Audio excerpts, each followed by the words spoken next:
The sun rose over the city, painting the streets with a golden glow. Kate, a bright and ambitious young lady, stood before her small mirror. Her crisp navy blue suit hugged her slender frame perfectly, and her polished black shoes shone like stars. Her heart raced with anticipation. Her navy blue suit fit perfectly, and her shiny black shoes sparkled like new coins. On the small table beside her, her resume sat neatly inside a folder. She picked it up, glanced at it, and took a deep breath. "You can do this, Kate," she whispered to herself. Her voice was steady, but her heart raced. She straightened her shoulders and nodded at her reflection. "This is my chance. Today is my day." After slipping her bag over her shoulder, she paused, closing her eyes for a quick prayer. "God, please help me. Let today be my breakthrough. Let me get this job." With that, she stepped outside. The streets were already alive with activity. Vendors arranged their goods on wooden carts, shouting about fresh bread and roasted corn. The smell of frying roadside food and petrol filled the air as cars honked and motorbikes zoomed past. Kate walked briskly, her heels clicking against the pavement. She kept glancing at her wristwatch. She had exactly 1 hour before her interview, and every second counted. As she approached a busy intersection, she spotted an old man struggling to push a heavy cart. The cart was piled high with fruits, mangoes, oranges, and bananas. The wheels wobbled, and the man's thin arms trembled as he tried to steady it. "Please, my daughter," he called out, his voice weak. "Can you help me push this cart? My strength is gone." Kate hesitated, glancing at her watch. She had less than an hour. "I'm sorry, sir," she said quickly, shaking her head. "I'm running late.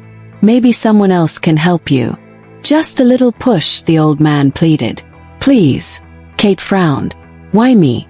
There are so many people on this road. Ask someone else." Her voice was sharper now. Without waiting for a reply, she hurried past him. The old man sighed, his weary eyes following her as she disappeared into the crowd. Kate's steps quickened as she muttered to herself, "I can't afford to waste time. Helping him would have delayed me. He'll find someone else." But just as she turned the corner, a commotion stopped her in her tracks. A small boy, no older than 10, was frantically gathering bottles of water from the ground.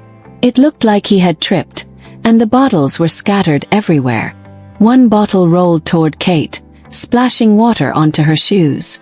She froze, staring at the dark stains on her shiny black shoes. "Hey, what's wrong with you?" Kate snapped, glaring at the boy. The boy's eyes widened in fear. "I'm sorry, Ma.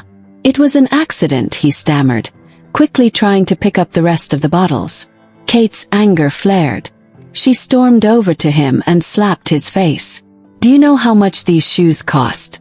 Do you know how important today is for me?" she shouted. The boy held his cheek, tears rolling down his face. "I didn't mean to." "Don't talk back to me," Kate interrupted.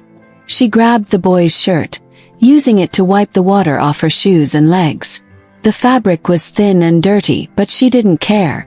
When she was done, she threw the shirt at him. "Take this rag and get out of my sight." The boy quickly gathered the rest of the bottles and ran off, sniffling. People nearby stared at Kate. Some shook their heads. Others whispered among themselves. Kate ignored them and walked to the bus stop, her face set in frustration. "Why is everything going wrong today?" she muttered under her breath. A bus pulled up, and she climbed in, finding a seat near the window. She checked her watch. 30 minutes left. She took a deep breath and forced a smile. "Kate, don't let anyone ruin your day. You've handled worse," she whispered to herself. The bus rumbled through the streets, but Kate's thoughts were far away. The image of the old man and the crying boy flashed in her mind. She tried to shake it off, but the guilt lingered like a shadow. "No, I did the right thing," she told herself firmly. "They were distractions. Today is too important to let anything stop me." But as the bus drew closer to her destination, an uneasy feeling settled in her chest. What if the day didn't go as planned? She looked out the window, watching the busy streets rush past. Her heart beat faster. Would she make it in time? Kate clutched her bag tightly, whispering, "This job is mine. It has to be." The sun was now higher in the sky, casting a warm glow over the towering glass building ahead. It stood tall and imposing, with its sleek design and reflective windows sparkling like diamonds. Kate stopped for a moment at the entrance, taking a deep breath. "This is it," she whispered, clutching her resume tightly. "My future starts here." As she walked through the automatic doors, the cool air from the lobby hit her face. Inside, the place was alive with activity. Applicants filled the room, some pacing nervously while others sat in chairs, flipping through their resumes or whispering to themselves. Kate straightened her back and walked to the reception desk, where a young woman with a bright smile sat typing on her computer. Her neat uniform and calm demeanor added a touch of professionalism to the buzzing environment. "Good morning," Kate said with a polite smile. "I'm here for the interview." The receptionist looked up and nodded warmly. "Good morning. You're right on time. Please have a seat. Someone will call you shortly." She gestured toward a row of plush chairs lined up against the wall. "Thank you," Kate replied, walking over to the chairs. She chose a seat near the corner and carefully smoothed her skirt before sitting down. Around her, other candidates whispered quietly or scrolled through their phones. Some looked calm, while others tapped their feet or drummed their fingers nervously. Kate placed her resume on her lap and began reviewing the answers she had practiced. Her lips moved silently as she repeated key points to herself. "I am hardworking, adaptable, and always eager to learn," she murmured. "My skills in communication and organization make me a perfect fit for this role." A cleaner entered the room, pushing a trolley with a mop and bucket. He wore a faded blue uniform and moved quickly, trying not to disturb anyone. Kate barely noticed him until he mopped near her seat. As he passed, the mop handle accidentally brushed against her leg. "Hey, watch what you're doing," Kate hissed, her voice low but sharp enough to catch the man's attention. The cleaner froze and looked at her with apologetic eyes. "I'm very sorry, madam. It was a mistake," he said, bowing slightly. Kate glared at him and brushed at her leg as though he had dirted her clothes. "Be more careful next time," she snapped. The cleaner nodded quickly and moved away. His shoulders slumped as he returned to his work. Kate glanced around and noticed the receptionist looking at her, her expression unreadable. Feeling a bit self-conscious, Kate sat up straighter and pretended to review her resume again. A few minutes later, a man in a dark suit stepped into the lobby holding a clipboard. "Kato," he called out, his voice clear and authoritative. Kate's heart jumped. "That's me," she said, standing up quickly. She smoothed her skirt one last time and grabbed her folder. The man gave her a small nod. "Follow me, please." Kate followed him down a long corridor with walls painted a soft beige.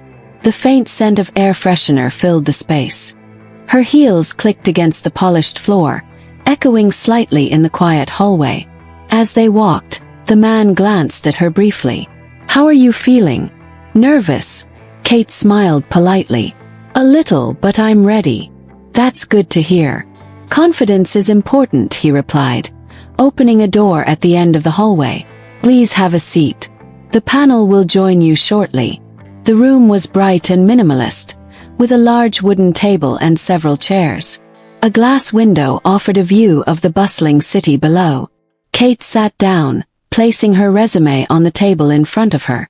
Her palms felt slightly damp, so she wiped them discreetly on her skirt. She looked around the room, noticing the small details, the neatly arranged pens, the clock ticking softly on the wall, and the faint hum of the air conditioner. Minutes felt like hours as she waited. She took a deep breath, reminding herself to stay calm. "You've prepared for this," she whispered under her breath. "This job is yours." The door opened and 3 people walked in. A middle-aged woman with glasses, a younger man in a sharp suit, and an older man with a kind face. "Good morning, Kate," the woman said with a welcoming smile. "Thank you for coming. Let's begin." Kate stood up, shaking hands with each panel member. Her smile was confident, but her heart was pounding. "Good morning," she replied, her voice steady. "Thank you for this opportunity." As she sat back down and the first question was asked, Kate's mind raced. Would this be the start of her dream career? Or would something unexpected ruin her chances? The weight of the moment pressed down on her, but she knew one thing: she couldn't afford to fail. Kate adjusted herself in the chair, her hands resting lightly on the table. The interview began with a series of technical questions. The panel members took turns asking, their voices calm but probing. "What are your strengths in managing projects under tight deadlines?" asked the middle-aged woman with glasses. Kate smiled and answered confidently, "I'm very organized and can prioritize tasks effectively. In my last role, I completed a major project a week ahead of schedule by breaking it into smaller tasks and assigning clear deadlines." The younger man nodded, scribbling notes. "Impressive. How do you handle conflicts within a team?" Kate took a moment to gather her thoughts. "I believe communication is key. When conflicts arise, I ensure everyone's voice is heard and work to find a solution that benefits the team and the project. It's about creating harmony without compromising results." The panel exchanged glances, seemingly pleased. Kate's confidence grew with each question. She answered with clarity, her tone balanced and professional. Her heart swelled with pride as she noticed their approving nods and the steady note-taking. Then the door opened. A tall man in a tailored suit stepped in. His presence was commanding, his polished shoes clicking softly on the floor. Kate recognized him immediately. He was the CEO of the firm. She had seen his face on the company's website, and now he stood right before her. "Good afternoon," he said, his voice deep and calm. "I apologize for the interruption." The panel stood briefly in acknowledgement before resuming their seats. Kate straightened in her chair, her pulse quickening. The CEO's gaze settled on her. "Miss Kate," he began, "thank you for your thoughtful responses so far. However, before we continue, I'd like to show you something." The CEO gestured toward a screen on the wall. A click from the remote, and the screen lit up with a video. Kate's heart skipped a beat. The first clip played. It showed her walking past the old man struggling with his cart that morning. Her voice echoed clearly in the room. "Why me? There are so many people on this road.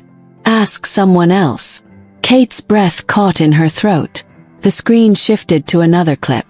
This time it was the bus stop. A boy scrambled to pick up his scattered bottles. Kate's angry voice rang out. "What's wrong with you?" It replayed the moment she slapped him, grabbed his shirt, and used it to wipe her shoes. Kate's hands gripped the edge of the chair. The final clip showed the interaction with the cleaner in the lobby. Her sharp words, her glare, and the cleaner's hunched shoulders as he mumbled an apology. It was all there. When the video ended, the room fell into silence. Kate's face burned with shame. She couldn't bring herself to look at the CEO or the panel members. Her heart pounded, and her eyes welled up with tears. "Miss Kate," the CEO began, his tone calm but firm, "at this company, we value technical expertise. But above all, we prioritize kindness, empathy, and respect. What you just saw were moments when you were tested. Not in your knowledge, but in your character." Kate opened her mouth to speak, but no words came out. The CEO continued, "You see, Miss Kate, the interview started the moment you left your house this morning. The old man with the cart. That was me." Kate gasped, her eyes wide. "The boy at the bus stop was part of our team," he added. "And so was the cleaner in the lobby. Each of these encounters was a test to see how you treat people when you believe no one is watching." Tears spilled from Kate's eyes. "I'm so sorry," she whispered, her voice trembling. "I was nervous and focused on the interview. Please give me another chance. I'll do better. I promise." The CEO shook his head gently. "Opportunities like this are rare, Miss Kate. While we appreciate your technical skills, our company stands for more than just knowledge. We believe in treating every person with kindness and respect, regardless of the circumstances. That is the foundation of our success." Kate's shoulders slumped as the weight of his words sank in. "One's first impression matters deeply," the CEO said. It is often the only chance to show who you truly are. Unfortunately, your actions today have shown us something we cannot overlook. He paused before delivering the final blow. I'm sorry to inform you, Miss Kate, but you do not qualify for the job. Kate's sobs filled the room. Please reconsider, she pleaded. The CEO's expression softened, but his tone remained resolute. I hope you've learned a valuable lesson today. Always treat others with kindness, no matter the situation. It may not change today's outcome, but it could change your future. He turned to the panel. Let's move on to the next candidate. The door opened, signaling the end of Kate's interview. She rose slowly, clutching her resume. As she walked out, the weight of regret pressed heavily on her chest. Outside the building, Kate stood under the bright sun, her dreams shattered. But deep within, she knew the CEO's words would stay with her forever.